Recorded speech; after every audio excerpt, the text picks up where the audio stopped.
Hello everyone. स्वागत है आपका आपके अपने यूट्यूब चैनल स्टडीज जीके में। दोस्तों आज दिनांक 9 नवंबर 2020 को हम रोज की तरह को फिर लेकर हाजिर हैं करंट अफेयर्स से कुछ महत्वपूर्ण क्वेश्चंस। दोस्तों आज के जो भी क्वेश्चंस हैं वो सिलेक्टेड हैं और आपके आने वाले सभी एग्जाम्स के लिए बहुत ही इंपॉर्टेंट हैं। तो वीडियो को एंड तक को ध्यान से देखिएगा। इसमें आपको क्वेश्चन के साथ साथ उससे रिलेटेड जितने भी इंपॉर्टेंट फैक्ट होंगे वो सब बताए जाएंगे। दोस्तों आज के जो भी क्वेश्चन होंगे उसका वन लाइनर मैं आपको वीडियो के एंड में दूंगा, जिससे आप आज के क्वेश्चन को आसानी से याद कर सकते हैं। और आज के वीडियो की पीडीएफ फाइल आप वीडियो के डिस्क्रिप्शन लिंक से डाउनलोड कर सकते हैं। तो चलिए आज के वीडियो की शुरुआत करते हैं। आज का पहला क्वेश्चन है कि हाल ही में किसे जनरल असेंबली के सहायक अंग प्रशासनिक बजटीय प्रश्न पर संयुक्त राष्ट्र सलाहकार समिति का सदस्य चुना गया है। तो दोस्तों आपको बता दें कि भारतीय राजनयिक विदिशा मैत्रा को जनरल असेंबली के सहायक अंग प्रशासनिक बजटीय प्रश्न पर संयुक्त राष्ट्र सलाहकार समिति का सदस्य चुना गया है। तो इसमें जो आपका ऑप्शन है ए विदिशा मैत्रा, ये बिल्कुल राइट है। दोस्तों ये हैं विदिशा मैत्रा और इन्होंने जो है कुल 126 मत हासिल करके इस समिति में अपनी जगह बनाई है। दोस्तों ये जिस पद के लिए चुनी गई हैं वो एशिया पैसिफिक ग्रुप में इकलौता पद है। इससे पहले ये संयुक्त राष्ट्र में भारत की पहली सचिव रह चुकी हैं। दोस्तों बात आई है संयुक्त राष्ट्र की, तो उसके बारे में कुछ बातें जान लेते हैं। दोस्तों संयुक्त राष्ट्र को इंग्लिश में बोलते हैं यूनाइटेड नेशन और इसकी स्थापना जो है 24 अक्टूबर 1945 को की गई थी। इसका जो मुख्यालय है वो अमेरिका के न्यूयॉर्क में है और जो इसके अध्यक्ष हैं उनका नाम है एंटोनियो गुतारेस। तो दोस्तों नोट कर लीजिएगा सारे इंपॉर्टेंट फैक्ट और ये क्वेश्चन। चलिए बढ़ते हैं अपने अगले क्वेश्चन की तरफ। हमारा अगला क्वेश्चन है कि हाल ही में किस राज्य में उसका पहला रिंगिंग बर्ड सेंटर स्थापित किया गया है। तो दोस्तों आपको बता दें कि बिहार में जो है उसके ज़िले भागलपुर के सुंदरवन में जो है पहला रिंगिंग बर्ड सेंटर स्थापित किया गया है। तो इसमें जो आपका ऑप्शन है ए बिहार, ये बिल्कुल राइट है। दोस्तों इससे पहले जो है हमारे देश में कुल 3 रिंगिंग बर्ड सेंटर थे और दोस्तों बिहार वाले को मिलाकर जो है ये कुल 4 हो गए हैं। दोस्तों जो पहले जो 3 थे उनमें तमिलनाडु के पॉइंट कालीमेर में पहला, राजस्थान के भरतपुर में दूसरा, उड़ीसा के चिल्का में तीसरा था। दोस्तों बात आई है बिहार की, तो बिहार के बारे में कुछ बातें जान लेते हैं। दोस्तों आप यहाँ हमारे देश के मैप में देख सकते हैं जो ये रेड एरिया दिख रहा है वो है बिहार और दोस्तों इसकी राजधानी है पटना। इसके मुख्यमंत्री हैं इस समय नीतीश कुमार और जो राज्यपाल हैं उनका नाम है फागू चौहान। दोस्तों बिहार की बात हो रही है तो बिहार का हम एक धरोहर के बारे में बताते हैं आपको, वो है महात्मा गांधी सेतु। आप यहाँ देख सकते हैं ये है महात्मा गांधी सेतु और यह दुनिया का सबसे लंबा एक ही नदी पर बना सड़क पुल है। दोस्तों इसकी लंबाई जो है 5750 मीटर है। दोस्तों भारत की प्रधानमंत्री श्रीमती इंदिरा गांधी ने इसका उद्घाटन मई 1982 में किया था। तो दोस्तों नोट कर लीजिएगा। और दोस्तों आपको बता दें कि बिहार में हाल ही में एक योजना शुरू की गई है, घर तक फाइबर योजना। तो ये भी इंपॉर्टेंट है आपके एग्जाम के लिए। चलिए बढ़ते हैं अपने अगले क्वेश्चन की तरफ। उससे पहले हम आपसे एक छोटी सी रिक्वेस्ट करना चाहेंगे कि अगर आपको हमारी ये वीडियो अच्छी लग रही हो तो प्लीज़ इसे लाइक सब्सक्राइब और शेयर जरूर कीजिएगा अपने दोस्तों के साथ। दोस्तों इस पर हम करेंट अफेयर से जितने भी इंपॉर्टेंट क्वेश्चंस होते हैं प्रत्येक मॉर्निंग में अपडेट करते हैं जो आपके एग्जाम के लिए बहुत ही इंपॉर्टेंट होते हैं। तो प्लीज़ इसे लाइक सब्सक्राइब और शेयर जरूर कीजिएगा।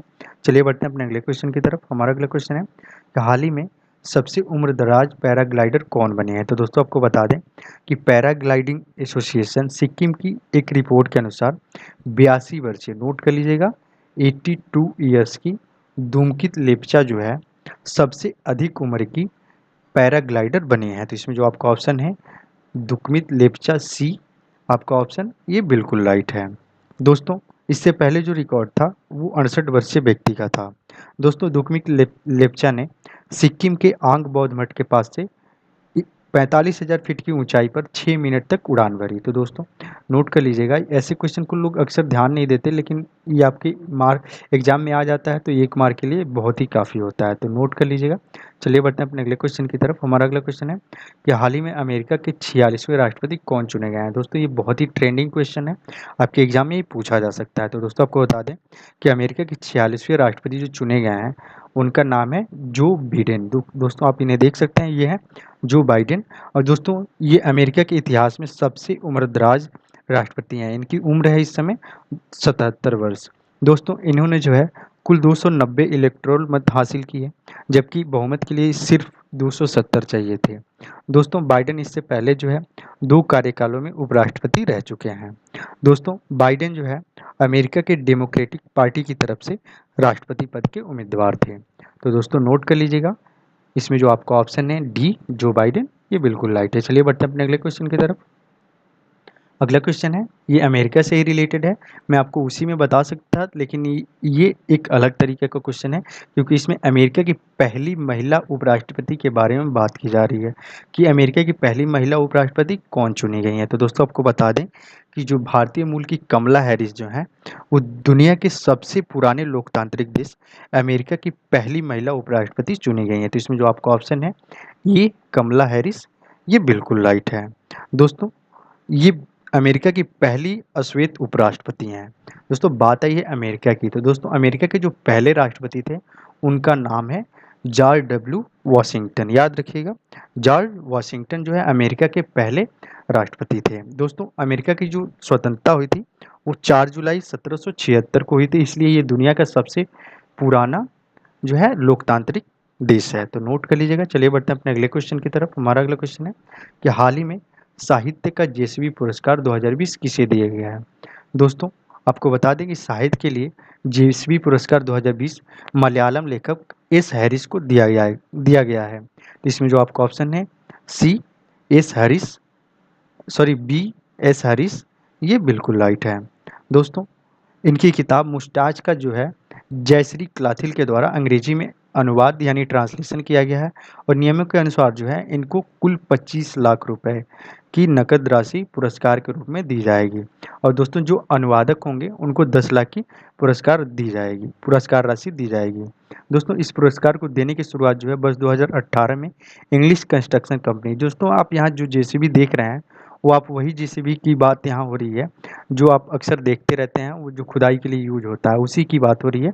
और दोस्तों उसी की कंपनी इंग्लिश कंस्ट्रक्शन कंपनी जो है जेसीबी के द्वारा की गई थी। तो नोट कर लीजिएगा। चलिए बढ़ते हैं अपने अगले क्वेश्चन की तरफ। हमारा अगला क्वेश्चन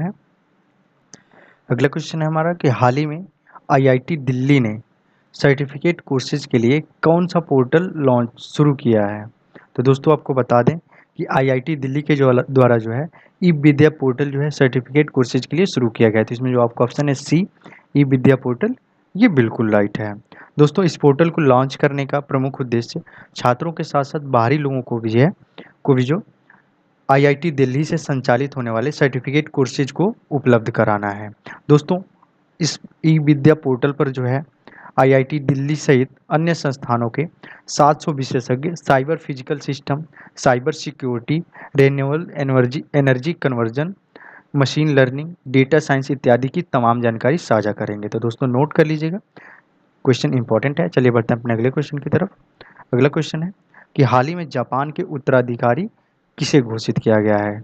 दोस्तों नोट कर लीजिएगा, मैं आपको बता रहा हूँ कि ये क्वेश्चन जो है आपके एग्जाम में पूछा जा सकता है, क्योंकि इसमें कन्फ्यूजन है, क्योंकि मैंने यहाँ जो सारे नाम दिए हैं ये हाल ही में बहुत चर्चा में रहे थे। तो दोस्तों आपको बता दें कि जिन्हें जापान के उत्तराधिकारी के रूप में औपचारिक तौर पर जिनके नाम की घोषणा की गई है उनका नाम है अकिशिनो। तो इसमें जो आपका ऑप्शन है सी अकिशिनो, ये बिल्कुल राइट है। दोस्तों इन्हें क्राउन प्रिंस अकिशिनो के नाम से भी जाना जाता है। और दोस्तों ये हैं अकिशिनो जो जापान के उत्तराधिकारी की पद पर आसीन हुए हैं। दोस्तों बात है ये जापान की, तो जापान के बारे में आपको कुछ इंपॉर्टेंट फैक्ट बता देते हैं। दोस्तों जापान की जो राजधानी है वो है टोक्यो, और जो इसके सम्राट हैं उनका नाम है नारुहितो। दोस्तों हाल ही में जापान के प्रधानमंत्री बने हैं वो है योशिहिदे सुगा, और दोस्तों वो शिंजो अबे के जो है इस्तीफे के बाद जापान के प्रधानमंत्री बने हैं। दोस्तों जापान जो है ऐसा पहला देश बना है जिसने साल 2050 तक जो है शून्य कार्बन उत्सर्जन का लक्ष्य रखा है।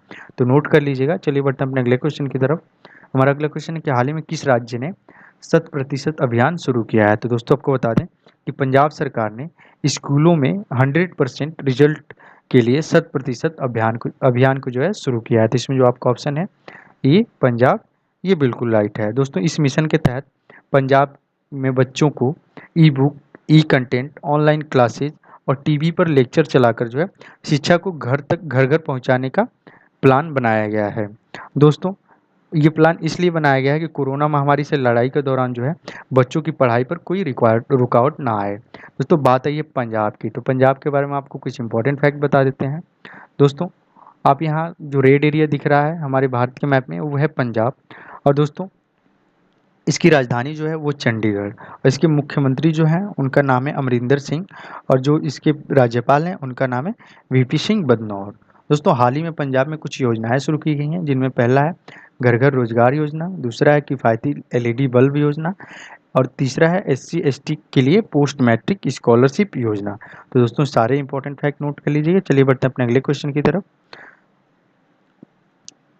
अगला क्वेश्चन है हमारा कि हाल ही में किसने परिवर्तनम योजना शुरू की है। तो दोस्तों आपको बता दें कि केरल सरकार द्वारा जो है मछुआरों की जीवन यापन को सुधार करने के लिए जो है परिवर्तनम योजना को शुरू किया गया है। तो इसमें जो आपका ऑप्शन है ए केरल, ये बिल्कुल राइट है।